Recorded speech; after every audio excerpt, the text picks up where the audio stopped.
They went across the lake to the region of the Gerasenes. When Jesus got out of the boat, a man with an evil spirit came from the tombs to meet him. This man lived in the tombs, and no one could bind him anymore, not even with a chain. For he had often been chained hand and foot, but he tore the chains apart and he broke the irons on his feet. No one was strong enough to subdue him. Night and day among the tombs and in the hills, he would cry out and cut himself with stones. When he saw Jesus from a distance, he ran and fell on his knees in front of him. He shouted at the top of his voice, What do you want on me, Jesus? Son of the Most High God, in God's name, don't torture me. For Jesus had said to him, Come out of this man, you evil spirit. Then Jesus asked him, What is your name? My name is Legion. We are many. and he begged Jesus again and again not to send them out of the area. A large herd of pigs was feeding on the nearby hillside. The demons begged Jesus, Send us among the pigs! Allow us to go into them! He gave them permission, and the evil spirits came out and went into the pigs. The herd, about 2,000 in number, rushed down the steep bank into the lake and were drowned. Those tending the pigs ran off and reported this in the town and countryside, and the people went out to see what had happened. When they came to Jesus, they saw the man who had been possessed by the legion of demons sitting there, dressed and in his right mind, and they were afraid. Those who had seen it told the people what had happened to the demon-possessed man and told about the pigs as well. Then the people began to plead with Jesus to leave their region. As Jesus was getting into the boat, the man who had been demon-possessed begged to go with him.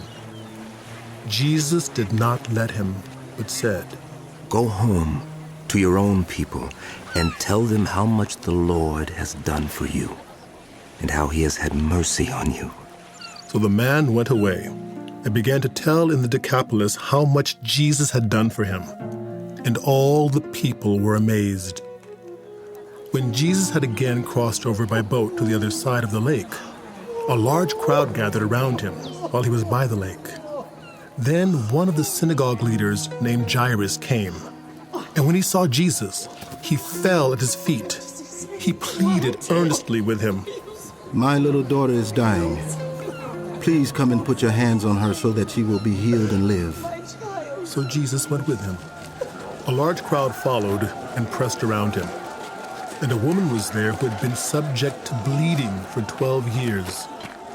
She had suffered a great deal under the care of many doctors and had spent all she had. Yet instead of getting better, she grew worse. When she heard about Jesus, she came up behind him in the crowd and touched his cloak, because she thought, If I just touch his clothes, I will be healed. Immediately her bleeding stopped, and she felt in her body that she was freed from her suffering. At once Jesus realized that power had gone out from him. He turned around in the crowd and asked, Who touched my clothes? You see the people crowding against you. His disciples answered. And yet you can ask who touched me? But Jesus kept looking around to see who had done it. Then the woman, knowing what had happened to her, came and fell at his feet, and trembling with fear, told him the whole truth. He said to her, Daughter, your faith has healed you.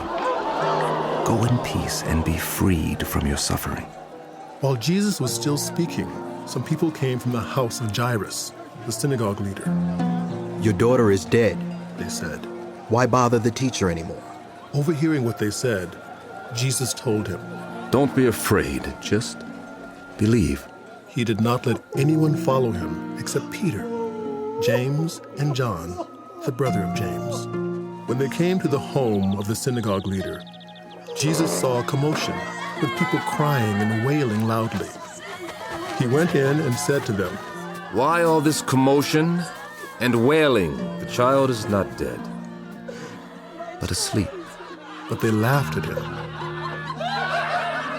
After he put them all out, he took the child's father and mother and the disciples who were with him and went in where the child was. He took her by the hand and said to her, "Talitha kum," which means, "Little girl, I say to you, get up." Immediately the girl stood up and began to walk around. She was 12 years old. At this, they were completely astonished. He gave strict orders not to let anyone know about this and told them to give her something to eat.